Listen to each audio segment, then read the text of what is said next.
Hello everyone. In this case, it is important to understand the difference between bearer plant and biological assets. First, the oil palm trees are classified as bearer plants under MFRS 116 Property, Plant and Equipment. This is because the trees are used to produce fresh fruits bunches over many years and are not intended to be sold as agricultural produce. Therefore, they are measured at the cost less accumulated depreciation and impairment losses. On the other hand, the fresh fruit bunches or FFB growing on the trees and considered biological assets under MFRS 141 Agriculture. Since the FFB will eventually be harvested and sold, they are measured at fair value less cost to sell. This distinction is important because it reflects the true economic purpose of each asset.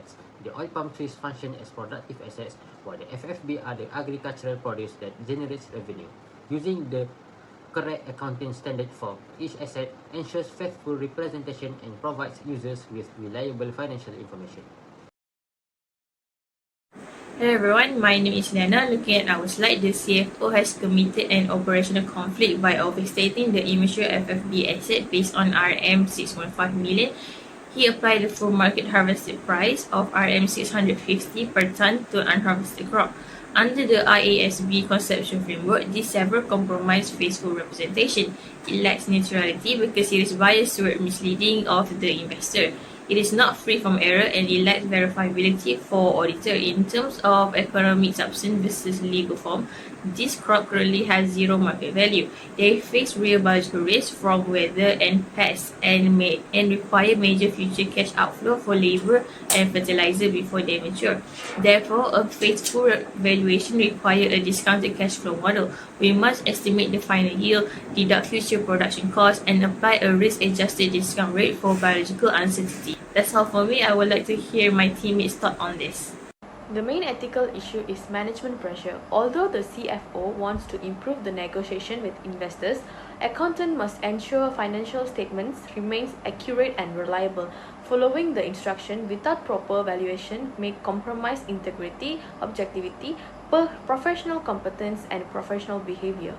Before raising concerns, the accountant should first understand the accounting requirements and gather sufficient evidence. A professional discussion with the CFO should be attempted before escalating the matter. If management refuses to address the issue, the accountant should escalate concern through appropriate governance channels and maintain proper documentation to demonstrate professional responsibility. Although accountants are also employees of the company, they also have responsibility to external users who rely on financial statements. Therefore, public interest and ethical reporting should always take priority over management pressure. For property one in the tower, we must legally split it. The 70% retail floors are MFRS 140 investment property, while the 30% headquarters fall under MFRS 116, which is property, plant and equipment. Property 2, the land plot, defaults to MFRS 140 as its intent is undecided. Property 3, the condominium, is MFRS 102 inventory since it is held for ordinary sale. Initially, all assets are measured at cost. Subsequently, MFRS 140 assets uses the fair value model through profit or loss with no depreciation. The MFRS 116 portion uses the cost or revaluation model subject to depreciation, and property 3 is measured at the lower of cost and net realizable value. The CFO's proposal must be rejected. It violates faithful representation by ignoring economic substance, lacks neutrality by introducing profit bias for investor negotiation, and violates prudence by recognizing unrealized gain on unfinished inventory under uncertainty. Therefore, each property must follow its correct independent MFRS framework. Okay, now we'll go through food manufacturing division. Okay, for question A.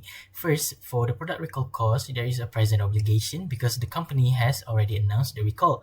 There is also a probable outflow since 70% of the products are expected to be returned, and the cost can also be reliably estimated at 1 million ringgit. Therefore, a provision of 1 million should be recognized. Next, for the consumer lawsuit, there is a present obligation and the settlement amount can be estimated as well. However, there is only a 30% chance of losing the case, so the outflow is not probable. Therefore, no provision is recognized and it should be disclosed as contingent liability. Okay, for question B, uncertainty can affect the decision because it determines whether an obligation is probable or possible. Low uncertainty indicates it can probably happen, while high uncertainty indicates it could possibly happen.